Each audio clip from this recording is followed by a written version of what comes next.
அமுதான தமிழே நீ வாழி, என் ஆவியிலே கலந்து நாவினிலே தவழும் அமுதான தமிழே நீ வாழி. If I speak in English in the CBSE school, it will reach your mind. But if I speak in our mother tongue, that is in Tamil, it will touch your heart. Educating the mind without educating the heart is no education at all. சொன்னவன் மா மேதை Aristotle மாபெரும் ஆசிரியன். அதனால தமிழில் பேசுகிறேன். அன்னசத்திரம் 1000 வைத்தல், ஆலயம் 10000 நாட்டல், பின்னருள்ள தர்மங்கள் யாவும் பெயர் விளங்கி ஒளிர நிறுத்தல், அன்ன யாவினும் புண்ணியம் கோடி, ஆங்கோர் ஏழைக்கு எழுத்தறிவித்தல் என்ற புனிதமான கல்வி பணியினை கையில் எடுத்து இந்த ராம்சன்ஸ் கல்வி குழுமத்தை சீரும் சிறப்புமாக நடத்தி கொண்டிருக்கின்ற மரியாதைக்கும் மதிப்பிற்கும் பாசத்திற்கும் உரிய இந்த கல்வி குழுமத்தினுடைய தாளாளராகவும் செயலாளராகவும் இங்கே அமைதியாக அமர்ந்திருக்கின்ற திரு ராமசாமி அவர்களே,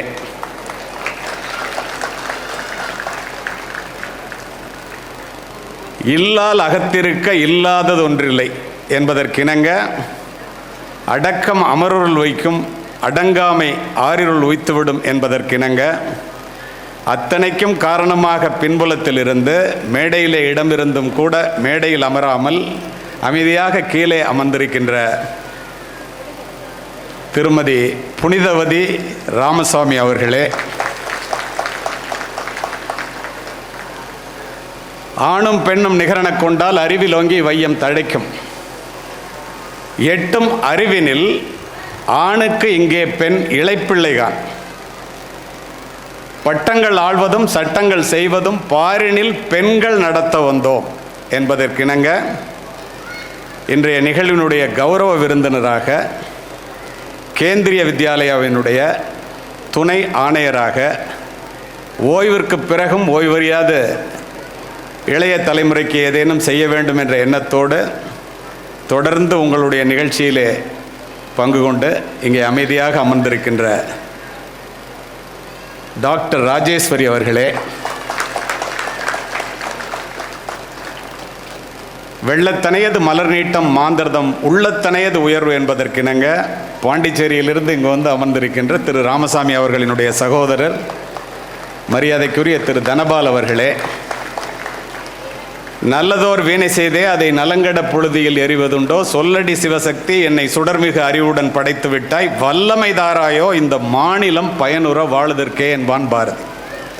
ஏன் இதை சொன்னேன்னா, முன்னவர்கள் ஆரம்பித்த இந்த கல்வி குழுமத்தை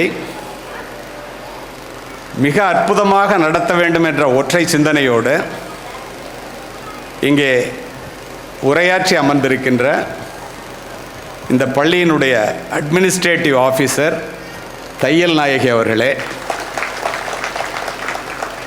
தொட்டனைத்தூரும் மணற்கேணி மாந்தற்கு கற்றனைத்தூரும் அறிவு என்பதற்கு இணங்க கற்று தெளிந்து அற்புதமான ஒரு ஆண்டறிக்கையை ஆங்கிலத்திலே வாசித்து அமர்ந்திருக்கின்ற இந்த பள்ளியினுடைய முதல்வர் திருமதி எழில் அவர்களே,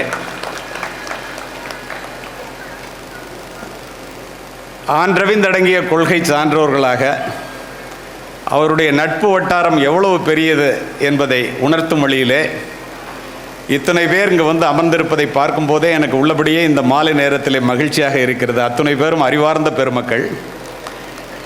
ஈன்ற பொழுதிலும் பெரிதவுக்கும் தன் மகனை சான்றோன் என கேட்ட தாய் அல்லது தந்தை என்ற நிலையிலே பிள்ளைகளை பெரியவர்களாக மாற்ற வேண்டும் என்ற ஒற்றை சிந்தனையோடு இங்கு வந்து அமர்ந்திருக்கின்ற பெருமைமிகு பெற்றோர்களே, இந்திய தேசத்தினுடைய எழில்மிக்க மாணவ செல்வங்களாக இந்த சிபிஎஸ்இ பள்ளியிலே படிக்கின்ற மாணவ மாணவிகளே, உங்கள் அத்துணை பேருக்கும் இந்த விழாவிலே என்னை அழைத்து சிறப்புரையாற்ற பணித்தமைக்கு என்னுடைய நெஞ்சம் நிறைந்த நன்றியையும் வணக்கத்தையும் தெரிவித்துக் கொள்கின்றேன். உள்ளபடியே மாணவர்களுக்கு முதலில் நான் சொல்ல விரும்புவது, உங்களை விட திறமையான, அறிவான, ஆற்றல் மிக்க எத்துணையோ மாணவர்கள் படிக்க வேண்டும் என்று மனம் இருந்தும் பணம் இல்லாத காரணத்தினாலோ சூழ்நிலைகள் சரியில்லாத காரணத்தினாலோ இது போன்ற அற்புதமான ராம்சன் கல்வி குழுமத்திலே படிப்பதற்கு வாய்ப்பில்லாமல் இருக்கின்ற பல மாணவ மாணவிகளை தொடர்ந்து நான் உலகம் முழுவதும் சென்று உரை நிகழ்த்துபவன், குறிப்பாக தமிழகத்திலே பார்த்து கொண்டே இருக்கின்றேன். அப்படி இருக்கும்போது நீங்கள் இது போன்ற நிறுவனத்திலே படிப்பது, கல்விச்சாலையிலே படிப்பது என்ன காரணம்? உங்களுடைய அறிவா, ஆற்றலா, திறமையா, மதிப்பெண்களா? அத்துணையும் இரண்டாம் பட்சம். ஒரே ஒரு காரணம்தான் மூல காரணம். என்ன தெரியுமா? வயலிலும் வரப்பிலும், வெயிலிலும் மழையிலும், பனியிலும் குளிரிலும், ஏன் விழுந்து புரண்டு பட்ட காயங்களையும் தழும்புகளையும் தாங்கிக் கொண்டு தனக்கு கிடைக்காத கல்வி தன் பிள்ளைகளுக்கு கிடைக்க வேண்டும், தான் அடையாத உயரத்தை தன் பிள்ளைகள் அடைய வேண்டும், தான் வாழாத வாழ்க்கையை தன் பிள்ளைகள் வாழ்வதை பார்த்துவிட்டு மறைய வேண்டும் என்ற ஒற்றை சிந்தனையோடு முதுகெலும்பொடிய பாடுபடுகின்ற தந்தையையும் முழு வயிறு காணாமல் உங்களை வளர்க்கின்ற தாயையும் நீங்கள் பெற்றிருக்கின்ற காரணத்தினால் இந்த பள்ளியிலே படிக்கின்ற வாய்ப்பை பெற்றிருக்கிறீர்கள் என்பதை முதலில் மனதிலே பதிய வைத்துக் கொள்ளுங்கள். இது எதற்காக சொல்லுகின்றேன் என்றால், இந்த தமிழகத்து குறிப்பாக இந்திய தாய்மார்களினுடைய பெருமை நமக்கு தெரிய வேண்டும். நமக்கு தெரிகிறதோ இல்லையோ, உலகத்தில் உள்ளவர்களுக்கு தெரிகிறது. வியந்து போவீர்கள். சென்ற மாதம் ஹூஸ்டனிலே பேசிவிட்டு அமெரிக்காவிலே கேள்வி நேரத்தின் போது ஒரு வெள்ளை அமெரிக்க பெண் எழுந்து ஆங்கிலத்திலே கேட்டதை தமிழிலே சொல்லுகின்றேன். உங்களுடைய பெருமையை நீங்கள் முதலில் உணர வேண்டும், உங்கள் பிள்ளைகள் உணர வேண்டும். அந்த அம்மா கேட்டாங்க, தமிழகத்திலிருந்து இந்தியாவிலிருந்து படித்துவிட்டு அமெரிக்காவிற்கு வேலை பார்க்க வருகின்ற பிள்ளைகள் இவ்வளவு அறிவாளிகளாக, இவ்வளவு கடுமையான உழைப்பாளிகளாக, இவ்வளவு ஒழுக்கம் நிறைந்தவர்களாக, பெற்றோர்களை அழைத்து வந்து பேணி பாதுகாப்பவர்களாக, பிள்ளைகளை நல்ல முறையில் வளர்ப்பவர்களாக, மனிதநேயத்தோடு இருக்கிறார்களே சார், எப்படி சார் இந்த அம்மாலாம் இந்த பிள்ளைங்களை வளர்க்குறாங்க? நான் ஆர்ட் ஆஃப் பேரண்டிங், அந்த அம்மா சொல்லுது, பிள்ளை வளர்ப்பு பற்றி தமிழக தாய்மார்களிடம் இருந்து நான் கற்றுக்கொள்ள வேண்டும், எனக்கு ஏதாவது ஒரு ஏற்பாடு செய்யுங்களேன் அப்படின்னு. உள்ளபடியே அத்தனை பேர் மகிழ்ந்து போனார்கள். அடுத்து அந்த அம்மா கேட்டாங்க, எங்களால் அப்படி வளர்க்க முடியலையே சார், அதுக்கு என்ன சார் காரணம் அப்படின்னாங்க. My dear Indian cop, can you clear my doubt, what is the reason behind it? அந்த அம்மா கேட்டது. அடுத்த நொடி நான் சொன்னேன், உலகத்திலேயே தனக்காக சொத்து சேர்க்காத அப்பாவும் தனக்காக சமைக்காத அம்மாவும் இந்தியாவை தவிர எந்த நாட்டிலும் இல்லை, இந்த ஒற்றை காரணம் தான் என்று. யோசித்து பாருங்கள், உண்மையா இல்லையா என்று. we are living for the next generation. எவனோ அது மாதிரி வாழ்றதில்ல, குறிப்பாக அமெரிக்காவில். இப்போ எல்லாரும் இங்கே வந்திருக்கோம், இத்தனை பெற்றோர்கள் அமர்ந்திருக்கிறீர்கள். ஒற்றை காரணம் என்ன? படித்தவர்கள், படிக்காதவர்கள், ஏழைகள், பணக்காரர்கள், உயர்ந்தவர்கள், தாழ்ந்தவர்கள், யாராக இருந்தாலும் முதல்ல பார்க்கும்போது கேட்கின்ற முதல் கேள்வி, புள்ள என்ன படிக்கிறான், எந்த கல்லூரியில், எந்த பள்ளிக்கூடத்தில், என்ன செய்கிறான், எப்படி இருக்கான், இதுதானே ஒழிய வேறு இல்லையே. பணம் முக்கியம்தான், பணம் இல்லாமல் வாழ முடியாது. பணத்தையே தேடி ஓடிக்கொண்டிருக்கின்ற இந்த காலகட்டத்தில் எல்லாரும் இதையே முதல்ல கேட்குறாங்க. மாணவர்கள் மனதிலே பதிய வைத்துக் கொள்ளுங்கள், அருமை மாணவ செல்வங்களே. கல்வி ஏழைகளுக்கு செல்வம், செல்வர்களுக்கு அணிகலன், வீட்டிற்கு விளக்கு, நாட்டிற்கு நன்மை, பெண்களுக்கு பாதுகாப்பு. இப்போ இந்த மேடையில் இருக்கிற எல்லாரையும் பாருங்களேன். திரு ராமசாமி சாரில் ஆரம்பித்து ஒவ்வொருத்தரையும் சொன்னால் நேரம் ஆகிடும். கொடுக்கப்பட்ட நேரத்தை விட நான் ஒரு நிமிடம் கூட அதிகமாக பேச மாட்டேன். அதை உள்வாங்கிக் கொள்வது உங்களுடைய கடமை. ஏனென்றால் நான் காவல்துறை அதிகாரி. அத்தனை பேரையும் பாருங்கள், நான் உட்பட முதல் வரிசையில் அமர்ந்திருக்கிறவர்கள், ஏன் பரிசு பெறுவதற்காக மேடைக்கு வந்தவர்கள் அத்தனை பேரையும், மாணவர்களை, மாணவிகளை பாருங்கள். இவங்கெல்லாம் ஏன் மேடைக்கு அழைக்கப்படுறாங்க? எல்லாரும் பெரிய கோடீஸ்வரர்கள் என்பதனால அல்ல. பின் என்ன காரணம்? எக்குடி பிறப்பினும் யாவரை ஆயினும் அக்குடியில் கற்றோரை மேல் வருக வென்பர். அது மட்டும் இல்லை, அறிவுடை ஒருவனை அரசனும் விரும்புவான். அரியாசனத்தில் இருப்பவர்களிடம் சரியாசனம் தருவது கல்வி. மன்னரும் மாசர கற்றோனும் சீர்தூக்கின் மன்னரில் கற்றோன் சிறப்புடையோன். மன்னருக்கு தன் தேசமல்லால் சிறப்பில்லை, கற்றோர்க்கு சென்ற இடமெல்லாம் சிறப்பு. இதுக்காக தான் படிக்கணும். இதை முதலிலே புரிந்து கொள்ள வேண்டியது நீங்கள். பணம் சம்பாதிக்கிறதுக்கு மட்டும் படிக்கணும்னு தயவுசெய்து யாரும் நினச்சிடாதீங்க. பிள்ளைங்கள்ட்ட அப்படி சொல்லாதீங்க. நீ நல்லா படிச்சுட்டு பெரிய வேலைக்கு போய் நல்லா சம்பாதிக்கலான்டான்னு சொன்னால் கலெக்டருக்கு கஷ்டப்பட்டு படிக்கிறத விட கவுன்சிலரே அதிகமாக சம்பாதிக்கிறானே, நம்ம எதுக்குடா படிக்கணும்னு நினச்சிருவோம். உண்மையா இல்லையா? வேண்டாம். கல்வியினுடைய பொருள் கடலளவு பெரியது பெற்றோர்களே. அதை சொல்லிக் கொடுக்க வேண்டியது நீங்கள் தான். பணக்கார வீட்டில் இருக்கிற பிள்ளை படிக்கிறானா இல்லையா? பணக்காரன் சொல்கிறதெல்லாம் எங்கே உள்ள பணக்காரங்கள்லாம் நினச்சி நான் டாட்டா பிர்லாலாம் சொல்கிறேன். அவன் பிள்ளைங்களே படிக்குது. அவங்க படிக்கிறாங்களே இல்லை, நம்ம பிள்ளைங்க ஏன் படிக்கணும்? இந்த மாதிரி கல்வி சாலைகள் ஒரு உணர்வோடு இந்த கல்வி சாலையை நடத்தி கொண்டிருக்கிறார் திரு ராமசாமி என்பதை நான் வந்ததிலிருந்து பார்த்து கொண்டிருக்கின்றேன். எதுக்கு நம்ம ஏழை பிள்ளைங்க படிக்கணும்? எவனாவது படிச்சுட்டு வேலை இல்லாமல் நிறைய பேர் இருக்காண்டா, எதுக்குடா படிக்கணும்னு சொன்னால் தயவுசெய்து நம்பாதீங்க. யாரெல்லாம் படிச்சுட்டு பெரிய ஆளாக இருங்கன்னு கேளுங்க. நீங்கள் முதல்ல எடுத்தோன்னே காமராஜர் படித்தாரம்மா, கலைஞர் படித்தாரம்மா, எம்ஜிஆர் சொல்கிறா பேரன்னா 10 பேருக்கு மேலே சொல்ல முடியாது. ஆனால் அவங்கெல்லாம் எவ்வளவு பள்ளிக்கூடத்திற்கு அப்பால் படித்தார்கள் என்று ஒரு பயலுக்கும் தெரியாது. எத்துணை புத்தகங்களை படித்தார்கள் என்று தெரியாது. ஆனால் கோடிக்கணக்கான படித்தவர்கள், ஒழுங்காக படித்தவன், படிக்கிற மாதிரி நடித்தவன் இல்லை, ஒழுங்காக படிக்கிறவன் இந்த உலகத்தை நடத்தி கொண்டிருக்கின்றான். பிள்ளைகளை வெளியிலே சென்று பார்க்க சொல்லுங்கள். வெளி உலகத்தில், வெளிநாட்டுகளிலே அத்தனை பேரும் படித்து கோடீஸ்வரனாக இருப்பான். நியாயமான முறையில் கோடீஸ்வரனாக இருப்பான், தவறான முறையில் இல்லை. இந்தியா அமைதியையும் மகிழ்ச்சியையும் இழந்த கோடீஸ்வரர்களால், தவறான வழியிலே பணம் சேர்த்த கோடீஸ்வரர்களால் நிரம்பி கொண்டிருக்கிறதுன்னு ராபின் சர்மா எழுதுகிறான். நியாயமான வழியில் பொருள் தேடுறதுக்கு வழி இருக்கு. அதுக்கு என்ன தேவை? படிக்கணும். எப்படி? Education brings you job. ஜாப்னா பெருசாக திங்க் பண்ணுங்க.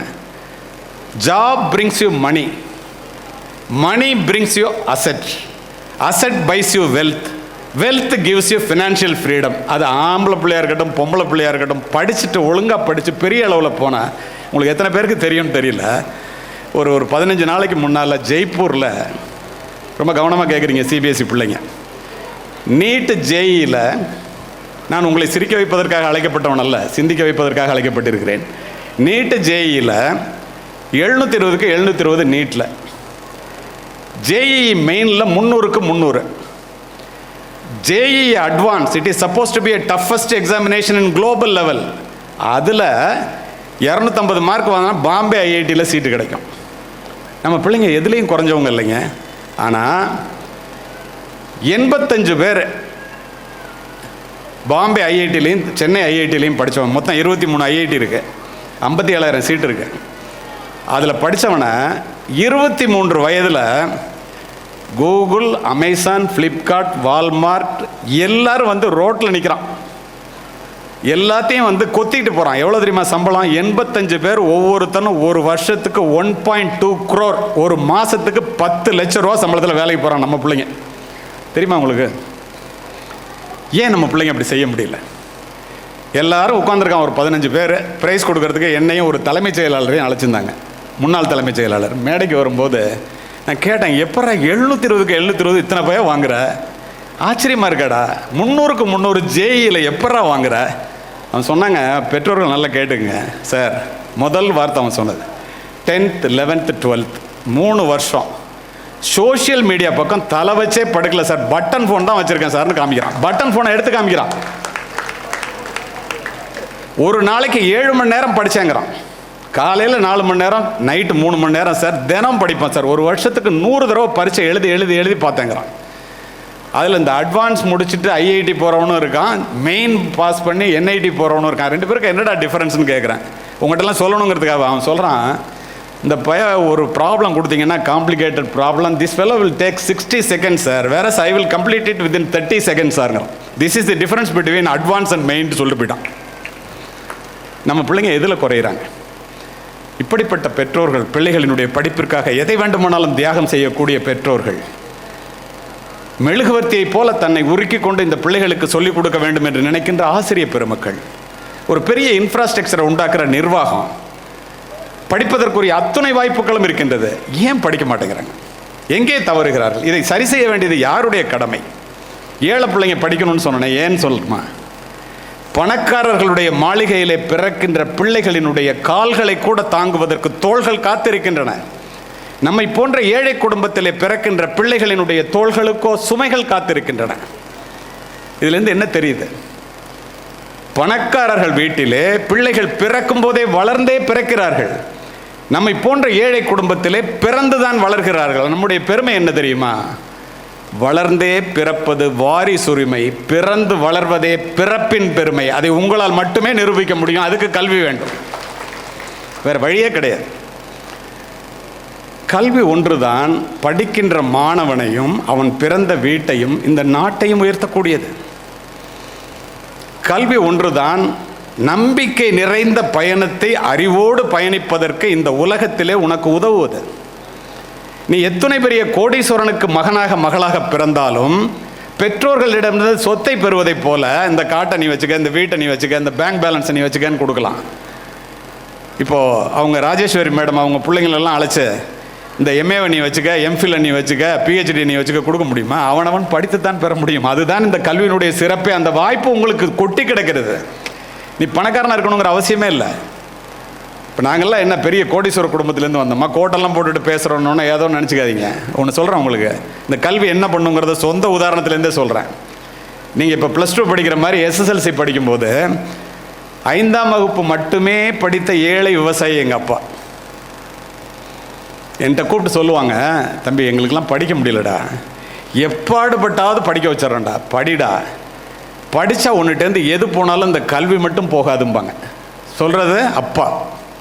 தாயில் சிறந்த கோவிலும் இல்லை, தந்தை சொல் மிக்க மந்திரம் இல்லை, 1000 உறவில் பெருமைகள் இல்லை, அன்னை தந்தையே அன்பின் இல்லைன்னு படிச்சிருக்கோம்ல.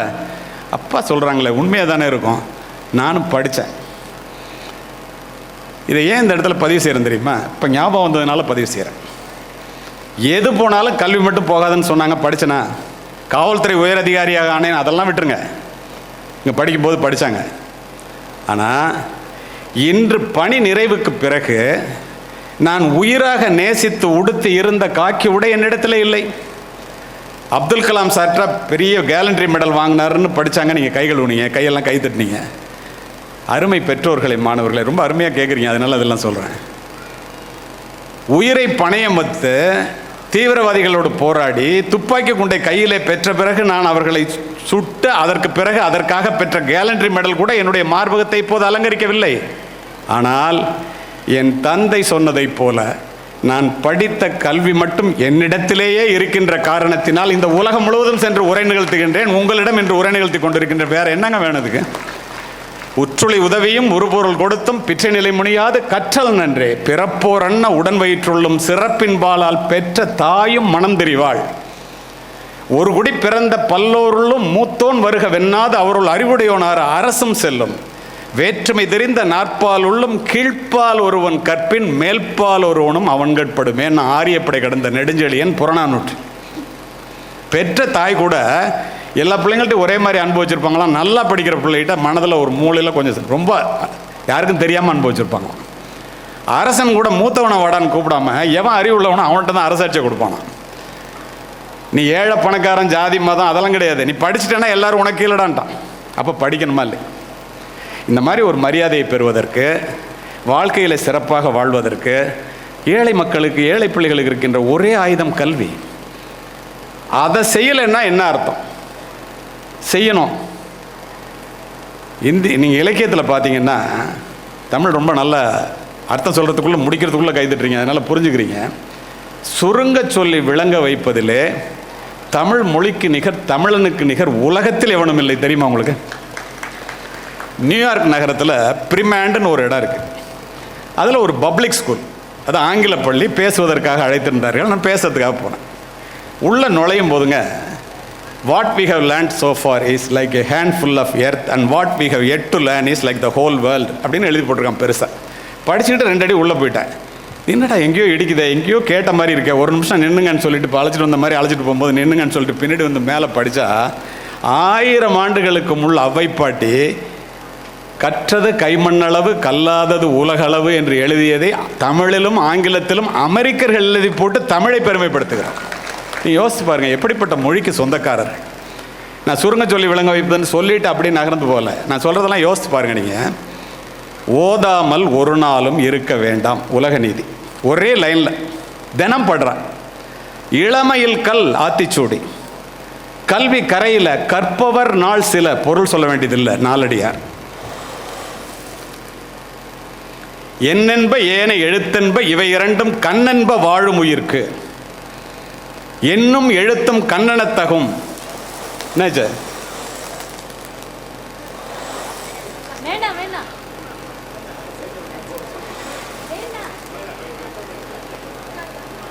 என்னாச்சுப்பா? நடிகருக்கு போடுங்க அதெல்லாம். என்னும் எழுத்தும் கண்ணனத்தகும் கைப்பொருள் தன்னில் மெய்ப்பொருள் கல்வின்ட்டான். அதோட நிறுத்தினாங்களா? இப்போ இவ்வளோ அம்மா வந்தாலும் உட்காந்துருக்கீங்க இல்லை, நபிமொழி குரலில் சொல்கிறான். நீங்கள் அது தெரிஞ்சோ தெரியாமலோ நீங்கள் வந்து உட்காந்துருக்கிறீங்க. ஏராள செல்வத்தை ஈதலினும் பிள்ளைக்கு சீராய் தரும் கல்வி சீர், அரும் பரிசு பிள்ளைக்கு ஓர் 1000 ஈதலினும் பெரும் பரிசு கல்வி என பேசு. நபிமொழி குரலில் சொல்லியிருக்காங்க. படிக்கும்போது கஷ்டமாக தான் இருக்கும், உங்களுக்கு சொல்கிறேன். மூத்தோர் சொல்லும் முதுநெல்லி கனியும் முன்னே கசக்கும் பின்னே இனிக்குங்கிறான். நெல்லிக்காயை கடிக்கும்போது தோற்பாக இருக்கும், தண்ணியை குடித்தா அதுக்கப்புறம் இனிக்கும். ஏன் இதை சொல்கிறேன்? எப்படி இலக்கியத்தில் சொல்லியிருக்கான் தெரியுமா? தொடங்குங்கால் துன்பமாய் இன்பம் பயக்கும் மடங்கொன்று அறிவகற்றும் கல்வி, நெடுங்காமம் முற்பயக்கும் சின்னீர் இன்பத்தின் முற்றிலாய் பிற்பயக்கும் பீழை பெரிதுன்னா என்ன அர்த்தம் தெரியுமா? ஆரம்பத்தில் படிப்பு கஷ்டமாக இருக்கும்டா, வாழ்க்கை பூரா இன்பத்தை கொடுக்கும். சிற்றின்ப செயல்கள் ஆரம்பத்தில் இன்பத்தை கொடுக்கும், வாழ்க்கை பூரா துன்பத்தை கொடுக்கும். நீ எப்படி இருக்கணும்னு முடிவு பண்ணிக்க. நற்றாமரை குளத்தில் நல்லெண்ணம் சேர்ந்தார் போல் கற்றோரை கற்றாரை காமுறுவர், கற்பிலா மூர்க்கரை மூர்க்கர் முகப்பர் முதுகாட்டில் காக்கை உகக்கும் பிணம்டு பிடம். நல்ல பிள்ளைகள், அறிவார்ந்த பிள்ளைகள் 4 பேர் சேர்றது தாமரை பூத்த தடாகத்தில் அன்னப்பறவையும் தாமரை பூவும் சேர்ற மாதிரியா. முட்டாப்பைய ஒழுங்கக்கிணமாக ஒழுக்கம் இல்லாதவன் 4 பேர் ஒன்றா சேர்றது, புகைப்பிடிப்பவன், போதை பழக்கத்திற்கு ஆளாவன், பெண்களிடம் தவறாக நடப்பவன், இவெல்லாம் ஒன்றா சேர்றான்ல. காட்டில் அழுகி கிடக்கிற பிணத்தை காக்கா போய் கொத்தி திங்கிற மாதிரியா. நீ அன்னப்பறவையாக இருக்கணுமா காகமாக இருக்கணும்னு முடிவு பண்ணிக்கிட்டான்னு 2000 ஆண்டுகளுக்கு முன் சொன்னவன் தமிழனுங்க. யோசித்து பார்க்க வேண்டாமா? அப்படின்னா இந்த படிப்பு எப்படியெல்லாம் ஒரு பிள்ளைகளை மாற்றுகிறது. எல்லா நலமும் ஈந்திடும் கல்வி இல்லா வீடு இருண்ட வீடுங்க. படிப்பிலார் நிறைந்த குடித்தனம் நரம்பில் துடிப்பிலார் நிறைந்த சுடுகாடுங்க. அறிவே கல்வியாம் அறிவிலா குடும்பம் நெறிகாணாமல் நின்றபடி விழும். பாரதிதாசன். ஊரில் பார்த்துருப்பீங்க, அப்பா தாத்தாலாம் பெரிய பணக்காரன்னு சொல்லிட்டு தெரியும், புள்ள படிக்க மாட்டான் பணம் இருக்குன்னு. அடுத்த தலைமுறையில் இது வாழ்ந்து கெட்ட வீடுன்னு சொல்லுவாங்க. தஞ்சாவூரில் நிறையா இருக்கும், உங்களுக்கு தெரியாது, எனக்கு இடிஞ்சு கிடக்கும். என்னென்னா அப்பன்ட்ட பணம் இருக்குன்னு புள்ள படிச்சிருக்க மாட்டான், நெறி காலாமல் நின்றபடி விழும்ட்டான். அதே பாருங்க, நல்லா படிச்சிருப்பான், ஏழை குடும்பமாக இருக்கான், ஆலமரத்தை போல விழுது விட்டு வளரும். பாரதி இன்னும் ஒருபடி மேலே போய் எண்ணரும் தமிழ்நாட்டின் கண் எல்லோரும் கல்வி கற்று பன்னரும் கலைஞானத்தால் பராக்கிரமத்தால் உன்னத இமயமலை போல் ஓங்கிடும் கீர்த்தி பெற்று இன்புற்றார் என மற்றோர் இயம்பிட கேட்டிடல் என்னாலோ. உலகத்தில் உள்ளவங்களாம் தமிழ் மக்களை பார்த்து இப்போயே சொல்ல ஆரம்பிச்சிட்டான். பயந்துக்கிட்டு தானே ட்ரம்ப் இப்போ H1B விசாலாம் கொடுக்க மாட்டேங்கிறான். வந்தால் இவனை காலி பண்ணிவிடுவாங்க எல்லாத்தையும்ட்டு. இப்போ இருக்கிறதே பாருங்களேன், உங்களுக்கு தெரியுமான்னு தெரில, ஒரு 120 CEO நேற்று வெளிநாட்டிலேருந்து போய் அமெரிக்காவில் படிக்கிற பில்லியனர் CEO 120 பேரை தேர்வு பண்ணுறான். 120 பேரில் 41 பேர் தமிழா, இந்தியா. யோசிச்சு பாருங்கள் எங்கே போயிட்டுருக்கோன்னு. இதை நம்ம தெரிஞ்சுக்கணுமா இல்லையா? இதை மாதிரி சாதிக்கக்கூடிய திறமையும் அறிவும் சக்தியும் நம்மிடம் இருக்கிறது என்பதை எடுத்து சொல்வது யார்? பெற்றோர்கள் தானே சொல்லணும். இப்படிப்பட்ட பள்ளிக்கூடங்களிலே நேரத்தை வீணாக்காமல் படிங்கடான்னு சொல்கிறது யார் சொல்கிறது? இதானே பெரிய பிரச்சனை. சென்ட் ஜோசப் காலேஜில் சேர்க்கறதுக்கு எங்கள் அப்பா என்னை அழைச்சிட்டு 300 ரூபா பணம் எடுத்துகிட்டு போனாங்க. இந்த கல்வி என்ன பண்ணணும்னு ரொம்ப மாணவர்கள் அங்கேருந்து திரும்பி பார்த்து கேட்டுருக்கீங்க, அதுக்காக சொல்கிறேன்.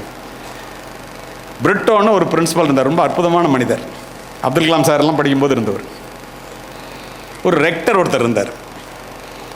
எனக்கு தஞ்சாவூர் மாவட்டத்தில் போதலூர் என்னை அழைச்சிக்கிட்டு திருச்சியில் படிக்க எங்கள் அப்பா 300 ரூபா 3 மூட்டை நெல், 1 மூட்டை நெல் 100 ரூபா 3 மூட்டை போட்டு சாப்பாட்டுக்கு இருந்த நெல்லை எடுத்து புள்ள படிக்க வைக்கணும்னு அழைச்சிட்டு போகிறாங்க. மிக வறுமையான குடும்பம். அவர் மார்க்கை பார்த்தாரு, எங்கடா படித்தா நல்ல மார்க் வாங்கியிருக்கேன், உனக்கு சீட்டு தரேன்ட்டார். பக்கத்தில் ரெக்டர்னு ஒருத்தர் உட்காந்தார். எந்த ஊர்றான்னு கேட்டார். தஞ்சாவூர் சார்னு. தஞ்சாவூர்லேருந்து போதலூரில் எப்படா படிப்பேன்? ஹாஸ்டலில் சேர். நல்ல எண்ணத்தோடு சொன்னார், அப்போ தான் படிக்க முடியும். நீ ஹாஸ்டலில் சேருன்னார். இப்போல்லாம் எவ்வளோ வாய்ப்புகள் உதவிகள் இருக்கு, உங்களுக்காக தான் சொல்கிறேன். அப்போது எங்கள் அப்பா அப்படி பார்த்தாங்க, என்ன ஹாஸ்டலுக்கு எவ்வளோன்னாங்க. வச்சுருந்ததே 300 ரூபா பணம், டியூஷன் ஃபீஸ் தான் 30 ரூபான்னாங்க. நான் உடனே சொன்னேன், அப்போ உங்களால் கட்ட முடியாது எனக்கு தெரியும், வாங்க இந்த காலேஜ் வேண்டாம். நான் மார்க் வாங்கியிருக்கிறதுக்கு மன்னர் சரபோஜி அரசினர் கல்லூரி போனோம்னா அங்கே 320 ரூபா ஸ்காலர்ஷிப் தருவான், தம்பி தங்கச்சியும் படிக்கலாம், போகலாம் பண்ணு.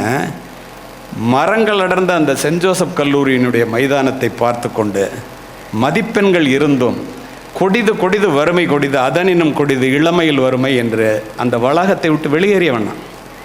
எங்கள் அம்மாட்ட போய் சொன்னேன், தம்பி வறுமை சிறுமை இல்லைப்பா, நம்மகிட்டலாம் திறமை இருக்குடா, ஒழுங்காக படிடா. எந்த காலேஜ்னா நான் ஒழுங்காக படித்தா நல்லதுன்னாங்க. போய் சென்ட் ஜோசப் காலேஜ்லேருந்து போய் மன்னர் சரபோஜி அரசினர் கல்லூரியில் சேர்ந்தேன். இதை ஏன் சொல்கிறேன் தெரியுமா? ஆண்டுகள் கடந்தன, காட்சிகள் மாறின, மதிப்பெண்கள் இருந்தும் பணம் இல்லாத காரணத்தினால் எந்த சென்ட் ஜோசப் கல்லூரியிலே என்னால் படிக்க முடியவில்லையோ அந்த கல்லூரியைப் போல நூற்றுக்கணக்கான கல்லூரிகள் இருக்கின்ற அந்த மாவட்டத்திற்கே மாவட்ட கண்காணிப்பாளராக மாறி அந்த கல்லூரியிலே லாலி ஹால் என்று சொல்லுகின்ற அப்துல் கலாம் அவர்கள் தொடர்ந்து பேசிய அந்த கல்லூரி ஹாலிலே லாலி ஹாலில் 3 முறை முக்கிய விருந்தினராக சென்று அதே பிரின்சிபல் அதே ரெக்டர் இருக்கும்போது பேசியிருக்கு. கல்வியை தவிர வேறு என்ன இதற்கு காரணம் சொல்லுங்கள் பார்ப்போம்.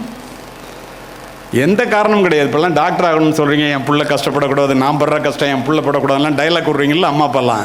நான் சொல்கிறத கேளுங்க. பிள்ளைகளுக்கு உங்களுடைய சிரமத்தை சொல்லி வளருங்கள். அது உண்டாக்குகின்ற தாக்கத்தை வேறு எதுவும் உண்டாக்காது. ஏன் சொல்கிறேன்னு கேளுங்க. மன்னர் சரபோஜி அரசினர் கல்லூரியில் போய் சேர்றதுக்கு பஸ்ஸில் போய் நானும் எங்கள் அப்பாவும் இறங்குறோம். மெடிக்கல் காலேஜ் பக்கத்தில் ஸ்டாப்பிங். எனக்கு காக்கி உடையன் இந்த காவல்துறை அதிகாரி ஆகணும்னு எனக்கு ஆசை. எங்கள் அப்பா இப்போ நீங்களாம் நினைக்கிற மாதிரி ஒரு ஏழை விவசாயிக்கு, தம்பி 3000 ரூபா இருந்தால் உன்னை டாக்டர் ஆக்கிடலாம்டா, எனக்கு தெரியும்டா, 7 காலேஜ் தான் இப்போ மெடிக்கல் காலேஜ். நான் சொல்கிறது 50 வருஷத்துக்கு முன்னாடி, இப்போ இல்லை. பாரு, பணம் இல்லாதனால உன்னை படிக்க வைக்க முடியலையப்பா, உன்னை டாக்டர் ஆக்கணும்னு எனக்கு ரொம்ப ஆசைப்பாங்க நின்றுன்னு சொல்லிவிட்டு இந்த மெடிக்கல் காலேஜ் செவுத்தையாவது தொட்டு பார்த்துட்டு வர்றான்டான்னு நிற்க வச்சுட்டு போய் சுவற்றை தடவி தடவி பார்த்து விட்டு திரும்பி வந்தார்கள். அதிர்ந்து போனேன். ஒரு ஏழை விவசாயிக்கு தன்னுடைய பிள்ளையை மருத்துவராக்க வேண்டும் என்று இப்படி இருக்குமா? என்ன செஞ்சோம் தெரியுமா? நானும் என்னுடைய மனைவியும், இப்போ அவர் மனைவியெல்லாம் நான் குறிப்பிட்டேனே, அத்துணைக்கும் காரணம் அவங்க தான். நானும் என்னுடைய மனைவியும் என் பிள்ளைகளிடம் இந்த சம்பவத்தை, சிரமமான இந்த சம்பவத்தை சொல்லி சொல்லி வளர்த்த காரணத்தினால், பிள்ளைகளும் படித்த காரணத்தினால், பெற்றோர்களை மாணவர்களே, இன்று என் வீட்டிலே முதுகலை முடித்த 4 மருத்துவர்கள், நான் 2 மருத்துவமனைகளுக்கு சொந்தக்காரன். அத்துணைக்கும் காரணம் என் ஏழை தந்தை அன்று ஏற்படுத்திய தாக்கமே அன்றி வேறு என்ன இருக்க முடியும் சொல்லுங்கள்? இதை உணர வேண்டாமா நீங்கள்? பெற்றோர்கள், உலகத்திலேயே துயரமான கண்ணீர் பெற்றோர்களினுடைய கண்ணீர். அதற்காகவாவது, அந்த கண்ணிலே ஆனந்த கண்ணீர் வருவதற்காகவாவது நீங்கள் படிக்க வேண்டுமா இல்லையா? சிந்தியுங்கள். நீ என்னவாக வேண்டும் என்று நினைக்கிறாயோ அதுவாகவே ஆகி விடுவாய். நான் சொல்ல, விவேகானந்தர் சொல்றார், எண்ணத்தினுடைய வலிமையை பற்றி சொல்லுகின்ற விவேகானந்தர் சொல்றார், எவ் உயிர் எப்படி எண்ணின அவ் உயிர்க்கு அப்படி அளித்து அருள் அருட்பெருஞ்சோதி என்கிறார் ராமலிங்க அடிகளார். இன்னும் உங்களுக்கெல்லாம் புரிகிற மாதிரி கண்ணதாசன், பூமியில் இருப்பதும் வானத்தில் பறப்பதும் புது புது உயரமும் போய் வரி தூரமும் அவரவர் எண்ணங்களேன்ட்டு போயிட்டான். இன்னும் ஒருபடி மேலே போய் பாரதி எவ்வளோ பெரிய மனிதர்கள்லாம் எதையே அறிவுறுத்துறாங்க பாரு, அதை நம்ம புரிஞ்சுக்கிறோமாங்கிறது தான் இத்தனையும் சொல்கிறேன். நான் நூற்றுக்கணக்கான புத்தகங்களை ஆங்கிலத்திலும் தமிழிலும் படிப்பவன். ஏன் இதை சொல்கிறேன்னா, அடுத்த ஆங்கிலத்தில் என்ன சொல்லியிருக்கான்னு சொல்கிறேன். எல்லாரும் எண்ணத்தையே சொல்லுகிறார்கள். பாரதி சொல்கிறத பாருங்கள், நீ எதை கேட்கிறாயோ அதை தானடா இந்த வாழ்வு உனக்கு தருகிறது, அதனால் பெரிதனும் பெரிது கேள். படிக்கும்போதே ஒரு ஐஏஎஸ் ஆகணும், ஒரு ஐபிஎஸ் ஆகணும், ஒரு அணு விஞ்ஞானி ஆகணும், மிகப்பெரிய கோடீஸ்வரன் ஆகணும், பெரிய டெக் ஜாம்பவன் ஆகணும், பெரிய ஸ்டார்ட் அப் ஓப்பன் பண்ணணும், எதை நினைச்சாலும் பெருசாக நினைடா, அதில் என்ன கஷ்டம், ஏன்னா நீ என்ன நினைக்கிறியோ அது தாண்டா அந்த உலகம் உனக்கு கொடுக்குதுங்கிறான். லா ஆஃப் அட்ராக்ஷன் ஒரு புத்தகம் இருக்குது. லா ஆஃப் அட்ராக்ஷன் என்னமோ நினச்சிக்காங்க, ஈர்ப்பு விதி. அது என்ன உங்களுக்கு புரிகிற மாதிரி சொல்லணும்னா, ஒரு காந்தம், எல்லோருக்குமே சொல்லுகிறேன், ஒரு காந்தம் எப்படி தன்னை சுற்றியுள்ள பொருட்களை தன்னை நோக்கி இழுத்து கொள்கிறதோ, இந்த உலகத்திலேயே மிகப்பெரிய காந்தம் உங்களுடைய எண்ணங்கள் தான். நீ பெருசாக நினச்சேன்னா என்ன நினைக்கிறியோ அதை தெளிவாக நினச்சி இறுக்கி பிடிச்சா உன்னை நோக்கி அது அத்துணையும் வருண்டாங்கிறான்.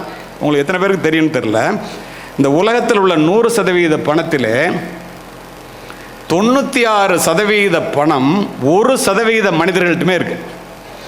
மீதமுள்ள 4% இருக்கு பாருங்க பணத்தில். அந்த 4% தான் 99% பிரிச்சுக்கிறோம். நம்ப முடியுதா உங்களால்? ஏன்னா அவங்க அந்த பணத்தை பற்றி பணம் சம்பாதிக்கிறத தவிர வேறு எதை பற்றியுமே சிந்திக்கிறது இல்லை. உலகத்தில் உள்ள அறிவு 100% இருக்குன்னா 2% பேர் தான் அறிவாளியாக இருக்கான்.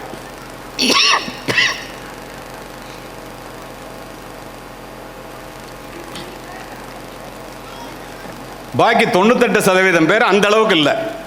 இவெல்லாம் ஏன் இருக்கான்னா, இவன் புத்தக வாசிப்பதையும் தொடர்ந்து அறிவை பெருக்கிக் கொள்வதிலும் அறிவாளிகளோடு பழகுவதை தவிர வேற வேலையை செய்யறது. இப்போ இதுலேருந்து என்ன தெரியுது? நம்ம என்ன நினைக்கிறோமோ அதுவாக தான் ஆகிறோம். உலகத்தில் பிறந்த ஜீவராசிகளிலேயே உயர்ந்த ஜீவன் மனிதன். மனிதனுக்கு அந்த உயர்வை தருவதே அவனுடைய சிந்தனை தான். சொல்றது அரிஸ்டாட்டிலுங்க. ஒரு மனிதனை உயர்த்துவது அவனுடைய சிந்தனை தான் ரூசோ. மனிதர்கள் தங்களுடைய எண்ணங்களுக்கு ஏற்பவே உயர்ந்த நிலையிலும் தாழ்ந்த நிலையிலும் வாழ்கிறார்கள். இப்போ எல்லாரும் உட்கார்ந்துருக்கிறீங்க, நான் உட்பட இங்கே இருக்க எல்லாரும், அத்துணை பேரும் இன்றைக்கு இருக்கின்ற நிலைக்கு காரணம் அவர்களுடைய மனமே, அவர்களுடைய எண்ணமே. சொல்லுவது புத்தர். Whatever a mind of a man can conceive and believe he can achieve. Napoleon Hill achieve பண்ணிட்டு சொல்கிறோம். When you really want something, the universe always conspire in your favor. அல்கமிஸ்ட்ங்கிற புத்தகத்தில் பவுலோ கோலோ சொல்கிறாங்க, ஒன்று உனக்கு வேண்டும் என்று உறுதியாக நினைத்து மனதிலே இருத்தி கொண்டால் அது கருத்தரித்து குழந்தை பிறப்பதைப் போல் அது நடந்தே ஆகுங்கிறோம். இப்போ இந்த கல்லூரி ஆரம்பித்ததே நினச்சி பாருங்க. ஆரம்பத்தில் எவ்வளவு போராட்டத்திற்கு இடையில் இதை ஆரம்பிச்சிருப்பாங்க. எத்தனை பேர் இதெல்லாம் நடத்த முடியாதுன்னு சொல்லுவாங்க. எல்லாத்தையும் மீறி நடத்தி இன்னைக்கு இத்தனை 1000 பேர் வீட்டிலே ஒளியாக வளர்வதற்கு, கல்வி நிறைந்திருப்பதற்கு காரணம்னா தன்னுடைய சிந்தனையை தவிர வேறு என்ன இருக்க முடியும்? யோசித்து பாருங்க. வந்தவுடன் நான் தினம் மேடையில் நிற்கிறவன், வந்திருக்கிற கூட்டத்தை எல்லாத்தையும் அப்பாவும் பிள்ளையுமா இறங்கி போய் கும்பிட்றத நான் இந்த ஸ்டேஜில் மட்டும்தான் பார்த்தேன். எப்படிப்பட்ட ஒழுக்கத்திற்கு சொந்த, நான் பார்த்ததை பாராட்ட வேண்டியது பாராட்டப்பட்டே ஆக வேண்டும். அப்போது இதை எப்படி நேசித்து, உங்களுக்கு எப்படி மனிதர்களை மதிக்க தெரிகின்ற பண்பெல்லாம் பெரிய பண்புங்க. அப்படிப்பட்ட இடத்துல இந்த பிள்ளைகள் வளரும்போது, ஒவ்வொரு பிள்ளையும் இங்கே வரும்போது ஹாப்பி ஈவினிங்னு சொல்லிவிட்டு தேங்க்யூ சொல்லிட்டு தான் போச்சு. நான் தினம் 2000 பேர் 100 பேர் பார்க்குறேன். எல்லா இடத்துலையும் இது பார்க்குறது இல்லையே. ஒழுக்கத்தை உருவாக்கி வளர்ப்பது தான் கல்வியினுடைய தலையாய குறிக்கோள். ஒழுக்கத்தை தராத கல்வியும் விளைச்சலை தராத வயலும் வீணானது. கல்வியின் பயன் அறிவு, அறிவின் பயன் பண்பாடு, பண்பாட்டின் பயன் ஒழுக்கம். தனி மனித முன்னேற்றமும் இந்த சமுதாயத்தினுடைய வளர்ச்சியும் தனி மனித ஒழுக்கத்தின் பல்பட்டதுங்க. நீங்கள் எல்லாருக்கும் சொல்கிறேன், பிள்ளைகளுக்கு குறிப்பாக, நீ சமுதாய வீதியிலே கைவீசி நடக்கும்போது நீ மட்டும் தனியாக நடப்பதாக ஒருபோதும் நினைத்து விடாதே. ஏன் தெரியுமா அப்படி சொல்கிறேன்? 5000 ஆண்டுகள் மரபார்ந்த இந்திய தேசத்தினுடைய பெருமையும், பல்லாயிரம் ஆண்டுகள் பழமை வாய்ந்த தமிழ் பண்பாடும் தமிழ் மண்ணினுடைய பெருமைகளும், உங்கள் மூதாதையர்களினுடைய தியாகமும், பெற்றோர்களினுடைய அறிவும், ஆசிரியர்களினுடைய அறிவுரையும், உங்களுடைய ஒழுக்கமும் உங்களுடனே கூட வருகின்றன என்பதை ஒருபோதும் மறந்து விடாதீர்கள். இந்த ஒழுக்கக்கேடு நடப்பதற்கு இப்போ காரணமாக இருப்பது எது? அருமை மாணவ செல்வங்களே, ஆப்பிள் ஃபோனை கண்டுபிடிச்ச ஸ்டீவ் ஜாப், பெற்றோர்களுக்கு நிறைய பேர் இருக்கிற இடத்துல இதை சொல்கிறேன் நான். Apple proved that a cell phone can change the world within 10 years. Every once in a while, a revolutionary product comes along and changes everything. My magical product reshaped the culture, shaken up the industries, put computer in millions of packets and made it possible to know everything within a few tap on the screen. சுருக்கமாக நமக்கு வேண்டியதை மட்டும் எடுத்துக்குவோம். Apple ஃபோனை கண்டுபிடிச்ச Steve job 10 வருஷம் கழித்து சொன்னால், ஒரு கையகல செல்ஃபோன் வந்து எல்லாத்தையும் புரட்டி போட்டுருச்சு, நமக்கு வேண்டியதை மட்டும்னா ரீஷேப்டு த கல்ச்சர். அது என்ன ரீஷேப்டு த கல்ச்சர்? ஒரு கையகல செல்ஃபோன் வந்து ஒரு ஆணுக்கும் பெண்ணுக்கும் இடையில் உள்ள இடைவெளியை ஒன்றுமே இல்லாமல் ஆக்கிவிட்டு, இரவு 9 மணிக்கு மேல் போர்வைக்குள்ளே எரிகின்ற செல்போன் வெளிச்சத்தினால் பல குடும்பங்கள் இருளிலே மூழ்கி கொண்டிருக்கின்றன என்பதை காவல்துறை அதிகாரியாக நான் அறிவேன். குறிப்பாக இளைஞர்கள். உதாரணமே சொல்கிறேன்னே, நைட்டு 12 மணிலேருந்து 1:30 மணிக்குள்ளே தீவிரவாதிகள் வந்து தங்களுடைய கருத்துக்களை பரிமாறிக்கிறாங்கன்னு சென்னையில் டெப்டி கமிஷனராக இருக்கும்போது ஒரு பெரிய செய்தி வருது. அந்த டவரில் லட்சக்கணக்கான ஃபோன் போவோம்.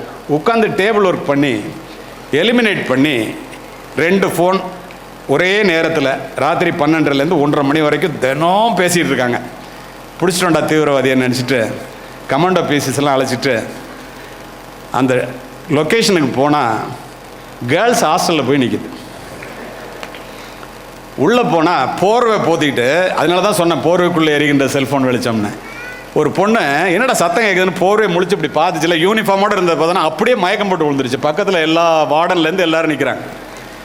நான் சொன்னேன் இது போகலாம் அப்படின்னோடனே அந்த டீமில் விமன் டிஎஸ்பி ஒருத்தவங்க கமலான்னு இருந்தாங்க, அந்த பகுதியை சேர்ந்தவங்க தான். அவங்க சொன்னாங்க பெண்கள் எப்பொழுதுமே புத்திசாலித்தனம்ல சார், அந்த பேசிகிட்டு இருக்கிற இன்னொரு ஃபோனை பார்த்துடலாமே சார். நாங்கள் அது பாய்ஸ் ஹாஸ்டலில் போய் நிற்குமா, ஏன் ராத்திரியில் உயிரெடுக்கிறீங்க என்ன? இல்லை சார் பார்த்துடலாம். நாங்கள் அங்கே போனால் அவன் தீவிரவாதி, 10 கொலைகள் பண்ணவன். ஆச்சரியமாக போச்சு. அவன் யாருன்னே தெரியாமல் அந்த பொண்ணு பேசிட்டு. 17 வயது நிரம்பிய 27 மாணவர்கள் பாய்ஸ் லாக்கர் ரூம்னு ஒன்று ஆரம்பிக்கிறாங்க. எத்தனை பெற்றோர்களுக்கு தெரியும், படிச்சிருப்பீங்க. பெண்களினுடைய அசிங்கங்கள் அத்துணையும் அரங்கேறுகிறது. பெற்றோர்களும் ஆசிரியர்களும் சொல்ல தயங்குவதை உங்களுடைய நலன் கருதி இந்த கல்லூரி, இந்த பள்ளியினுடைய நலன் கருதி பதிவு செய்கின்றேன். பொள்ளாச்சி சம்பவத்தை போல ஒரு சம்பவம் நடக்க இருக்கின்றது. ஒரு குறிப்பிட்ட பெண்ணை அழைச்சிட்டு போய் தப்பு பண்ணணும்னு நினச்சி பண்ணிட்டு பேசிகிட்டு இருக்கான். ஒரு இன்ஸ்டாகிராம் ஸ்க்ரீன்ஷாட் லீக் ஆகிடு. டெல்லி காவல்துறை விழித்து கொண்டது. இரவோடு இரவாக 27 பேரையும் அள்ளி கொண்டு போய்விட்டார்கள் காவல் நிலையத்திற்கு. 90 நாட்களுக்கு முன்னாலங்க. காலையில் 54 பெற்றோர்கள் கண்ணீரும் கம்பளையுமாக போய் காவல் நிலைய கதவுகளை தட்டுகிறார்கள். என் பொண்ணு ஃபோட்டோ வந்துடக்கூடாது, என் பையன் பேர் வந்துடக்கூடாது, விசா கிடைக்காது, வேலை கிடைக்காது, கல்யாணம் ஆகாது. எப்போ கண்கெட்ட பிறகு சூரிய நமஸ்காரம் 9 மாதமாக செஞ்சுட்டு இருக்காங்க. 27 பேர் கெட்டு போயிடக்கூடாதுன்னு சொல்லி எல்லா காவல்துறை அதிகாரியும் பேசி இது வெளியில் வராமல் தடுத்து எல்லாரையும் எழுதி வாங்கிட்டு அனுப்பிச்சி விட்டு. எத்தனை பேருக்கு இதெல்லாம் தெரியுது? வாட்ஸ்அப்பில் தான் பேசுகிறோம். எண்டு டு எண்டு என்கிரிப்ஷன், யாரும் கேட்க முடியாது, எதை வேணாலும் அனுப்பலாம். அனுப்பிச்சிட்டு அதுக்கப்புறம் டெலிட் ஃபார் ஆல் கொடுத்தா எல்லாமே போயிடுச்சுன்னு நினச்சிங்கன்னா உங்களை போல் முட்டாள் உலகத்திலே கிடையாதுன்னு அர்த்தம். ஆச்சரியமாக இருக்கும் கேட்குறதுக்கு. ஜெஃப் பெசோஸ் 13,000 கோடிக்கு அதிபதிங்க, அமேசானோட நிறுவனத்தினுடைய சிஇஓ. அவனுடைய வாட்ஸ்அப் உரையாடலை ஹேக் பண்ணிட்டான், திருடிட்டான். வாட்ஸ்அப்பில் பேசினதை எங்கே எண்டு டு எண்டு என்கிரிப்ஷன்லாம். நேரிலே பேசுவதற்கு சங்கோஜப்படுகின்ற எதையும் தயவு செய்து செல்போனிலே பகிர்ந்து கொள்ளாதீர்கள். 2 கண்கள் மட்டும்தான் பார்க்கின்றன என்று நினைத்து கொண்டு செல்போன் திரையிலோ கம்ப்யூட்டர் திரையிலோ நீங்கள் செய்கின்ற அத்துணையையும் என்னை போன்ற அதிகாரிகள், மற்ற காவல்துறை அதிகாரிகள், அரசாங்கம் ஒரு சீஃப் செக்ரட்டரி ஒரு பர்மிஷன் வாங்கிட்டு உங்கள் ஃபோனை எடுத்தால் அத்துணையும் பார்க்க முடியும். வண்டவாளெல்லாம் தண்டவாளத்தில் ஏறிடும். உங்களுக்கு ஒரு உதாரணத்தை சொல்கிறேன்னே. 2 மாதத்துக்கு முன்னாடி ஒரு பையன் யூஜி முடிச்சுட்டு பிஜி அப்ளை பண்ணுறான். நல்ல மார்க் வாங்கி சிக்காகோ யூனிவர்சிட்டியில் அவனுக்கு கிடச்சிருச்சு. அவனுக்கு விசா வேணும். இவனை விட மார்க் குறைச்சலாக உள்ளவனுக்கு விசா கிடச்சிருச்சு, இவனுக்கு கிடைக்கல. அவங்க அப்பா காலேஜ் ப்ரொஃபஸர். காலங்காத்தால் என்கிட்ட பேசுகிறாரு. நான் சொன்னேன் அமெரிக்கன் கன்சுலேட்லலாம் விசா கொடுங்கன்னு சொல்ல முடியாதுங்க, அது இப்போ ட்ரம்ப் படுத்துகிற பாடில் அதெல்லாம் சொல்ல முடியாது. ரொம்ப படுத்தினார், ரொம்ப கேட்டார். நான் சொன்னேன் என்ன காரணம்னு வேணால் தெரிஞ்சு சொல்கிறேங்க அப்படின்னு சொல்லிவிட்டு, ஒரு பெரிய ஐபிஎஸ் ஆஃபீஸர், நான் திருச்சி எஸ்பியாக இருக்கும்போது அவர் தஞ்சாவூர் எஸ்பி, அவர் பாஸ்போர்ட் ஆஃபீஸில் சீஃபு, பேங்காக்கில் இருக்கார். அவர்கிட்ட பேசி எனக்கு இந்த மாதிரி ஒரு ஹெல்ப் வேணும்னா, என்ன மூர்த்தி என்ன விஷயம் இவ்வளோ தூரம் கேட்குறீங்கன்னாரு. இல்லை சார், இந்த மாதிரி ஒரு ப்ரொஃபஸர் ஃபுல்லாக வந்து படிச்சுட்டு போனால், பிஜி படிக்க போனால் அந்த விசா கூட தர மாட்டிங்களா அப்படின்னு கேட்டேன். அப்படிலாம் இருக்காதே என்னார். இல்லை சார் ரிஜெக்டட் ட்வைஸ் அப்படின்னா. நான் பார்த்துட்டு சொல்கிறேன் 3 மணிக்கு கூப்பிடுங்கன்னார். 2 மணிக்கு அவரே கூப்பிட்டார். அவனுக்கு விசா கிடைக்காதுன்னார். ஏன் சார்னா ஆர்டிஃபிஷியல் இன்டெலிஜென்ஸ் ட்ராக்கிங் சிஸ்டம்னு ஒன்று வந்துருச்சு. ஃபோன் நம்பரை போடுறான். நீங்கள் போய் விசாவுக்கு நிற்கும்போது கவுண்டரில் உங்கள் ஃபோன் நம்பரை போட்டால் இவன் ஒரு நாளைக்கு எவ்வளோ நேரம் செல்ஃபோன் பார்க்குறான், என்னென்னலாம் பார்த்துருக்கான், நம்ம வண்டவாளம்லாம் தண்டவாளத்தில் ஏறிடுது. இவன் அத்துணையும் அப்சீனாவே பார்த்துருக்கான். இவன் போய் அமெரிக்காவை எடுத்துருவான் அப்படின்னு சொல்லிட்டு எழுதி ரிஜெக்ட் பண்ணிட்டான். இது எத்தனை பேருக்கு தெரியும்? எதுக்கு இதெல்லாம் சொல்கிறேன்? அதிவேக இன்டர்நெட் இணைப்புகள் மூலம் ஒரு சொடுக்கிலே திரையிலே வந்து விழுகின்ற ஆபாச படங்கள் என்ற வெள்ளம் அமைதியான பிஞ்சு குழந்தைகளினுடைய பண்பு நலன்களை அடித்து செல்கிறது. கவர்ச்சியை கடைவரித்து காசு பண்ணுகிறார்கள். விரும்பியோ விரும்பாமலோ தேடியோ தேடாமலோ அத்துணையும் வந்து விழுகின்றன. மெச்சூரிட்டி வர்றதுக்குள்ளே நாலேஜ் வந்துடுது அந்த பசங்களுக்கு. நமக்கு 30 வயசில் தெரியறது அவனுக்கு 15 வயசில் தெரியும். என்ன செய்யறதுன்னு தெரியாமல் தடுமாறுறாங்க. இது அவங்களோட தவறு இல்லை. பெற்றோர்கள், ஆசிரியர்கள், வளர்ப்பினுடைய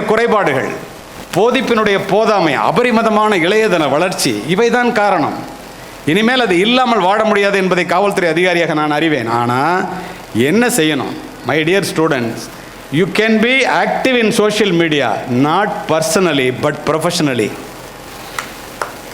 சோஷியல் மீடியாவில் ஆக்டிவ் எவ்வளவு கற்றுக்கிறது இருக்குது தெரியுமா? ஒரு பையன் எட்வர்டுன்னு ஒரு பையன் 2 நாளைக்கு முன்னாடிங்க ஐஐடியில் படிச்சுட்டு 2.5 கோடி ரூபா சம்பளத்துக்கு அவனை தேர்வு பண்ணுறான். 2.5 கோடி ஒரு வருஷத்துக்கு, ஒரு மாதத்துக்கு எத்தனைன்னு கணக்கு பண்ணி பார்த்துங்க. 2.5 கோடி எத்தனை வயசில்? 23 வயசில். 4 வருஷமும் அவ்வளோ பாடுபட்டு அந்த கம்ப்யூட்டர்லேயே உட்காந்து எவன்லாம் ஹேக் பண்ணுறானோ அதை ஹேக் பண்ணாமல் தடுக்கிறதுக்கு என்னன்னு கண்டுபிடிச்சிட்டான். நினச்சி பாரு, எப்படிப்பட்ட திங்கிங் இந்த இளையர்களுக்கு, இளைய தலைமுறைக்கு இருக்குது. அப்போது பிரயோஜனமாக அதில் செய்கிறதுக்கும் வாய்ப்பு இருக்குது, உருப்படாமல் போகிறதுக்கும் அதில் வாய்ப்பு இருக்குது. இதை யார் சொல்லித்தரது? பெற்றோர்களும் ஆசிரியர்களும் இல்லாமல் யார் சொல்லித்தருவா சொல்லு? அது மட்டுமா? இது ஏன் இந்த பிள்ளைங்க மாட்டிக்கிறாங்க அல்லது பெரியவங்களே மாட்டிக்கிறீங்கன்னு சொல்லிடுறேன். அடுத்து பெற்றோர்களுக்கும் ஆசிரியர்களுக்கும் 5 நிமிஷம் பேசிட்டு முடிச்சுருவேன். ஃப்ளைட்டை பிடிக்கணும், வேறு ஒன்றும் இல்லை. அருமை மாணவர்களே, இந்த பிள்ளைங்க மாற்றுறதுக்கு காரணம் இந்த செல்ஃபோன் எப்படி வடிவமைக்கப்படுகிறது என்பதை கேட்டால் வியந்து போய், நம்ம என்ன பண்ணுறதுன்னு கேட்டிங்கன்னா அதை விட வியந்து போவீங்க. அமெரிக்காவில் ஸ்டாட்டிஸ்டிக்கல் அண்ட் டயக்னோஸ்டிக்ஸ் மேனுவல்னு ஒன்று வருது. மனநல மருத்துவர்கள் எழுதுகிறாங்க. அவன் சொல்கிறான், இந்தியாவில் 40% பேர் செல்ஃபோனை வேண்டான்னு விடணும்னு நினச்சாலும் விட முடியாத அளவுக்கு அடிக்ட் ஆகிட்டான். அவனுக்கு மனநல மருத்துவம் தேவை, குறிப்பாக இளைஞர்களுங்கிறான். ராத்திரி போகும்போது செல்ஃபோனோடையே போவான், காலையில் எந்திரிச்சோன்னே செல்ஃபோனை தேடுவான். இல்லைன்னா ஓசோனில் விழுகிற ஓட்டம் இங்கே விழுந்துரும், அல்லது உக்ரைனில் விழுகிற குண்டு இங்கே விழுந்துரும். ஒன்றும் கிடையாது, எதுவும் நடக்காது. அமெரிக்காவில் 25 பேர் யங் மில்லினஸ் அண்ட் பில்லினஸ், அவங்களுக்காக ஃபெட்னான்னு ஒன்று நடக்கும், தமிழ்ச்சங்க மாநாடு. அதில் பேசுகிறதுக்கு நானும் விஐடி வேந்தர் விஸ்வநாதனும் போயிருந்தான்.